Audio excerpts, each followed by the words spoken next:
In 2003, the Cricket World Cup arrived in South Africa with a record 14 teams, with matches also played in Kenya and Zimbabwe.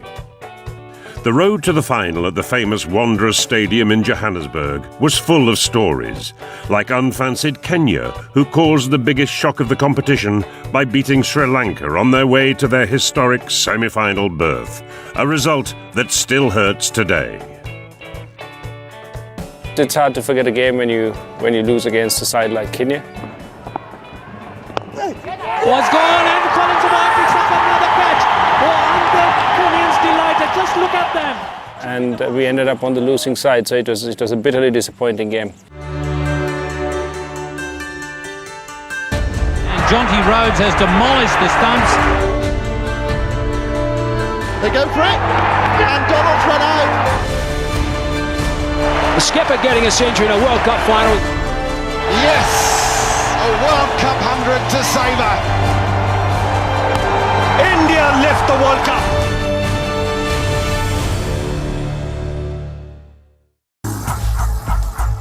Australia led the way in this Cricket World Cup that took big performances to another level. He knew exactly what he was doing. He picked the off-spinner, good footwork, and hitting in the direction of the turn. This thing about the Australians back in those days, they had a terrific side and they always had someone that can make a play, a big play. And on that day, Andy Bichel was just on the money. This was a tale that took place in the group stage, where Australia was saved by a squad player with both bat and ball against their oldest rivals. Any game against England, particularly at a world tournament. There we were again in Port Elizabeth, and they're a team that were going through an interesting phase in one-day cricket. I guess our team were much more highly rated, but in those conditions they really challenged us. Well, it was a killer, really, 2003 at Port Elizabeth. We hadn't gone to Zimbabwe, so it was a must-win game for us, but it was Bichel's day. Beautifully bowled. That is a fine delivery from Andy Bichel. England batted first and set out to make a competitive score. Andy Bichel, though, had other ideas. Bichel in that tournament was extraordinary. You know, he's a guy unheralded, unsung hero of that era. Ask any guys that played with him, Test, one-day cricket, and when he got his chance, and that day, you know, he'd get a wicket or two, and then they'd get away a little bit, and then throw the ball to him again, he'd get a wicket or two.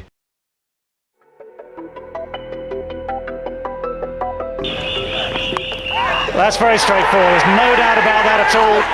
Damien Martin in that wide slip position, just had a dive. Got the ball to go away from Nick, and I've been playing recently in county cricket, so I think he got the best of me a couple of times over there in county cricket in his conditions, but you know, I had the yellow shirt on, so it's a little bit different. Michael Vaughan was next on Bichel's hit list. Beautifully bowled, that is a fine delivery from Andy Bichel. Michael Vaughan just hung around long enough to see whether or not the finger would go up. 5 balls later, England's captain was dispatched for 74 for the third wicket. Bichel now on fire. Oh, wonderful bowling from Andy Bichel. This has changed the game round entirely. So he's your go-to man in those scenarios, and he was that day. It was just remarkable bowling. Everything he bowled turned into gold, and one of those individual moments in a World Cup that it's something very, very, very special, and top performance from him.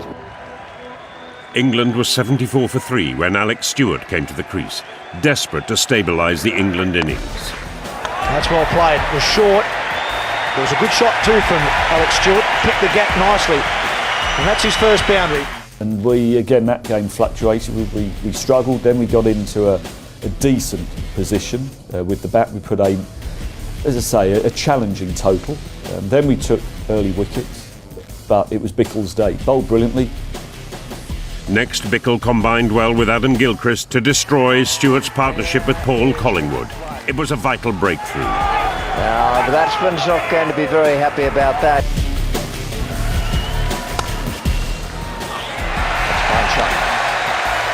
Stewart's partnership of 90 with Andrew Flintoff started to look dangerous for Australia. So their captain turned to Bichel again and told him to get his 5th wicket. That's straight up in the air. Adam Gilchrist, the keeper's called for it, as he should. And this time Figgles has to go. And Bickle's got 5 wickets, and that's brilliantly bowled. That day, he'd get a wicket or two and then they'd get away a little bit. And throw the ball to him again, he'd get a wicket or two. Andy Bickle's figures reach new heights in the 45th over. Oh, straight through him. Well, and now Andrew Bickle has his best career figures, 6 wickets for Bickle. 6 down, but there was more from the Bickle blitz. It was Bickle's day. Bowled brilliantly. Got to take your hat off, salute and say well done, well played. Bickle ended up with 7 wickets for just 20 runs. Astonishing figures for any bowler. You know, when you see figures like that, normally the team's dismissed for 80. Or, you know, it's a routing and everyone goes, they collapse. But that was in amongst what was still a decent total on that wicket in those conditions. England posted a final score of 204, and the Australian response came down to a partnership between Michael Bevan and Andy Bickle, whose cameo 34 pushed Australia past England's total to win by 2 wickets with 2 balls remaining. That's it. Michael Bevan hits the full toss through mid-wicket, and he steered Australia home yet again. It was a gut-wrenching defeat. Because we knew we weren't going to Zimbabwe, therefore we had to forfeit the game. Didn't even get 1 point, it was a forfeit. And we lost a game which we got in a position to win. We'll say one man had the game of his career and won it for his country. Andy Bickle's heroics continued into the Super 6 stage as Australia faced a dangerous New Zealand side in a match they had to win. Coming in at 8, Bickle top scored in the innings with 64 that helped his side reach a total of 208. That score was good enough for the win, as Brett Lee unleashed a display of fast bowling that simply blew away the New Zealanders. Unbelievably well bowled by Brett Lee. I think we all knew what he was thinking. Andre Adams probably knew what he was thinking, he just couldn't do anything about it. What a catch. What a brilliant way to end the innings. Brett Lee has picked up his 5th. What reactions. He's certainly a great athlete, and this has been a great performance by Australia. On 99, I missed out on the World Cup, and it really, it hurt, you know, to miss out on the World Cup squad. I was pretty close, and then to actually get called up in 2003 was pretty special.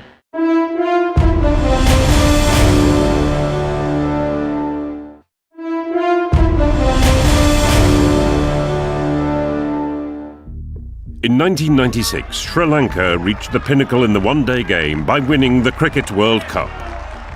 I think that World Cup probably turned a corner in Sri Lankan cricket. What they achieved, I think, gave the next generation of players to believe that they can achieve something.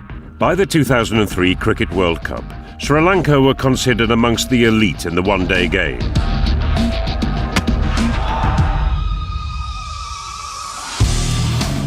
A trip up to Nairobi in the group stages was considered a formality. But the result resonates even today amongst the Sri Lankan players who took part in the match. It's hard to forget a game when you lose against a side like Kenya. And Kenya was a game where we were outplayed, we made too many mistakes. We ended up on the losing side, so it was a bitterly disappointing game. The match was played at the Gymkhana Club ground in Nairobi. Sri Lanka won the toss and put Kenya into bat in front of a full house. The support was very great, and the fun was lovely to see the fans filling in the stadium of Gymkhana. Oh, he's so good at this, Chaminda Vaas, and that up goes the finger. But Chaminda Vaas, he's done it again. After the loss of Ravi Shah, Kenya's opener, Kennedy Otieno, started to score runs against a strong Sri Lankan attack. But that's beautifully flogged away on the onside. And that's gone for maximum, perfectly hit. Otieno hit a battery of 4s and even 2 6s. Kennedy Otieno, he's certainly on fire here. That innings was great to watch. The courage that he had and the brilliance that he showed by staying on the wicket and making sure he's past the 50 runs. We gave them too many runs up front. Enter Mattia Muralitharan's right arm off breaks that started to do the damage to Kenya's innings. Steve Tikolo out for 10 and Kenya 75 for the third wicket. But it's good enough for Russell Tippin. Murali has struck straight away. That's the third Kenyan wicket down. 75 on the board. We know Muralitharan, the coach told us just to go and enjoy our cricket. Whatever you do with the ball, we don't just defend. Whatever the ball is there to be hit, we hit it. And that brings us 50. A very fine innings by Kennedy Otieno. Kenya hadn't done their homework on Muralitharan, who was devastating, taking 4 wickets for 28 runs, which helped limit Kenya to their eventual score of 210. The Gymkhana Stadium was our hometown. We played a lot of games there. With the home support that we have, 210 could be a challenging score, and that made us to fight as a team in that game and come up with a positive result. Sri Lanka were confident that the Kenya total could be passed, but their innings started to go wrong as early as the 5th over. In the air, and out at the second attempt. Well, that could have been a costly drop, and he not held on to that. And Kenya strike. Batting did not, execute a game plan. Took it lightly and probably paid the penalty for that. Sri Lanka's batting got into further trouble at 39 for 2 when Marvin Natapatu went for 23. That's the end of Natapatu. Kenya are right back in it now. 39 for 2 in the 12th over. What followed next was Collins Abuya. With a spell of leg break bowling, the Sri Lankans simply couldn't And now live. he's looking to attack. Oh, and he's found the fielder there. Very unlike Asham Telakaratne, saw the man on the aerial route and found the man just around at mid-wicket. Telakaratne wicket was very, very good start for my bowling, because a couple of overs I can remember I didn't start very well. What I remember, he tried a big shot through the mid-wicket area, mid-wicket boundary. Then he could not manage to beat the fielder. Then that one was caught by Tony Suji. Abuya's next victim was Mahela Jayawardena. And they might just do that. Out goes the out-of-form Jayawardena for just 5. And Collins Abuya picks up his second wicket. I love bowling against right-hander because the ball is going away for them. Because I just knew if I put the ball at the right place and then wait for the mistake for the batsman to happen. Brilliant. And he struck twice. Oh, that one may be out. And he is. Well, it's taken a tremendous catch. Keeper behind, Kennedy Otieno. Well, in front of you, always going to be difficult now. Sangakkara has not left the wicket. Sangakkara wasn't happy that Otieno got the catch. Sangakkara is going to have to go. The Sangakkara was my memorable wicket. And then my brother came.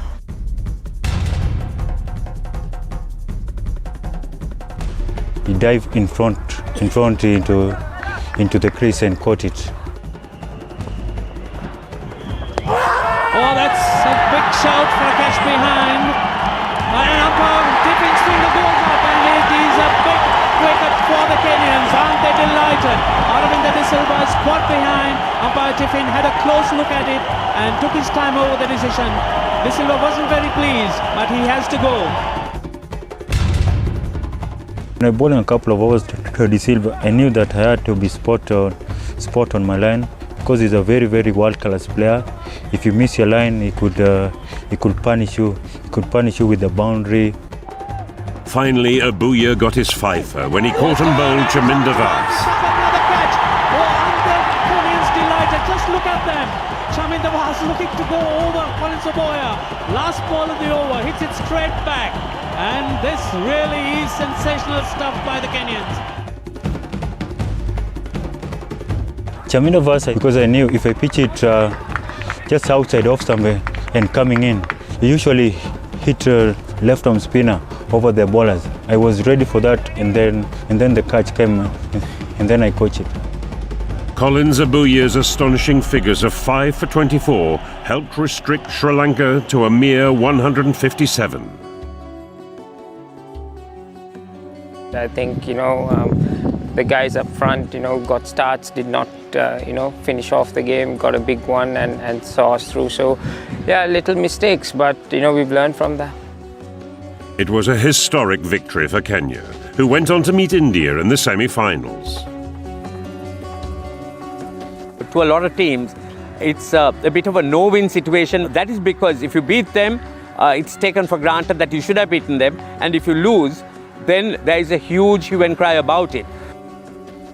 Sri Lanka too would recover and go on to meet Australia in the other semi-final. Kenya was a game where we were outplayed, we made too many mistakes, and we ended up on the losing side, so it was a bitterly disappointing game.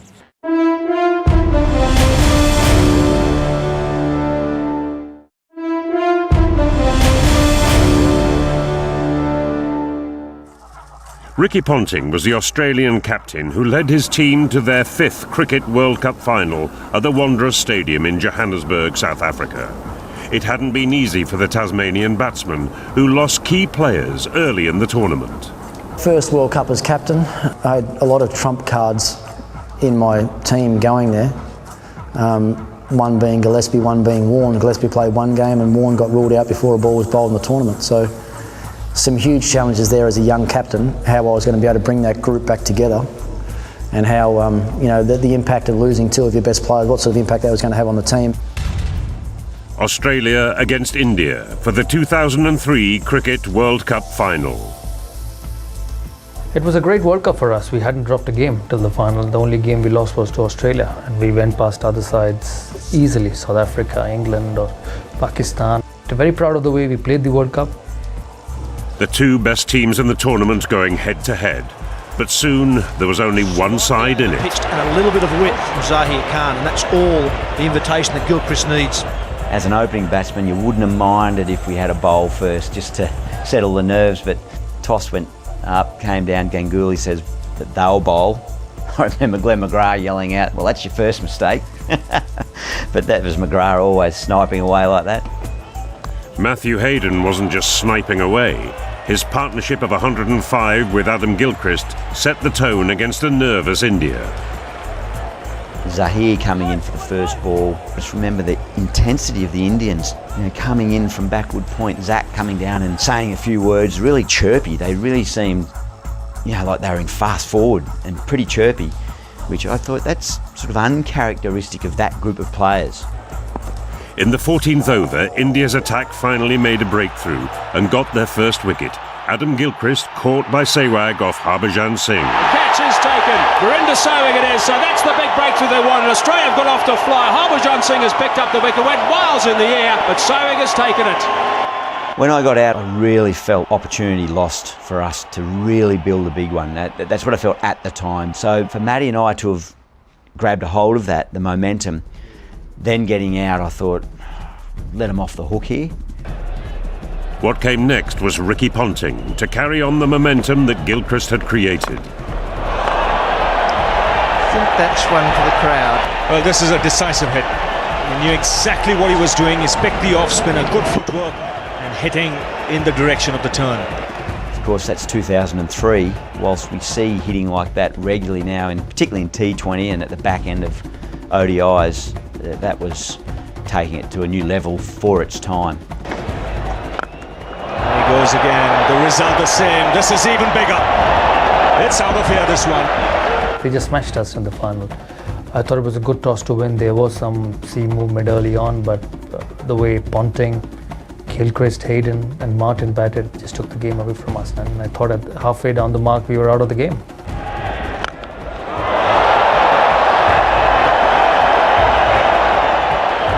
Is a biggie. On the final day, we probably played our best game. Ponting managed to hit 8 sixes in his unbeaten innings of 140 against India. Wow, that is absolutely enormous. That has gone in the first tier. The most by any batsman in a Cricket World Cup innings, never mind the final. There goes the record against New Zealand as the highest score made by an Australian team. By the 50th over, Ricky Ponting's partnership with Damien Martin had added a massive 234 to Australia's final total of 359. What a superb performance from Australia to finish proceedings. Absolutely outstanding. Brilliant stuff from Ricky Ponting. Amazing partnership between he and Damien Martin. Big build-up, big uncertainty leading into the final about whether Damien was going to play with a broken thumb, but got himself up for the game, and so then you go, well, I'm playing, now can I contribute? And he did that beautifully. India's run chase began with the early loss of their star batsman, Sachin Tendulkar. That is the big one they want. Glenn McGrath has got Sachin Tendulkar. Well, look at the celebrations. They know how important this wicket is. With such a big total on the board, you think we should be able to do this now. And the danger men, Sehwag and Tendulkar at the top, and Pigeon gets Sachin out almost immediately. So that's tick, done, beautiful. India's captain, Sourav Ganguly, attempted a fight back, despite the impossible odds. 6. Wow, that is a good shot. You know, Ganguly sometimes I felt didn't realise his own strength. You know, he was the most fluent hitter of a cricket ball that I've seen. Ganguly departed on 24, with his side on 2 for 58. Straight up in the air. This should be out, and it will be out. Darren Lehman has got it. There's the second wicket. India now are in real trouble, 58 for 2. That's the way it was. Chasing 359 in a World Cup final in those days was impossible. Virender Sehwag was the only light in the India innings, hitting fours all across the Wanderers Stadium as he went past 2,000 runs in one-day cricket. 6. Favourite spot today. Virender Sehwag was eventually out for 82, his highest score against Australia. And after that, the heart had gone from the India innings. A direct hit, the third umpire called for. The Australians are celebrating. The call from the commentary box is gone. Definitely. Don't think there's any doubt here. Australia then dismissed the second half of the Indian batting order in the space of 27 balls. That's in the air, should be taken. The World Cup for Australia. They were now the back-to-back Cricket World Cup champions. We played really well right the way through the tournament, and once again, probably just so happened that on final day, we probably played our best game. The 2003 victory was the third time Australia had won the Cricket World Cup, having retained it from their win in 1999. They were the dream team of cricket, and no one could stop them. An outstanding effort by the whole team right the way through the World Cup. All of our support staff have been sensational. The whole thing has run really smoothly for us, and we've come out and played very well today. The team did very well throughout the World Cup, haven't even lost one game. Yeah, it says a lot about our team. Well, you know, it is a very, very good team. We've known that for a long time, but when World Cups come around, you've got to play your best when it counts, and we've managed to do that.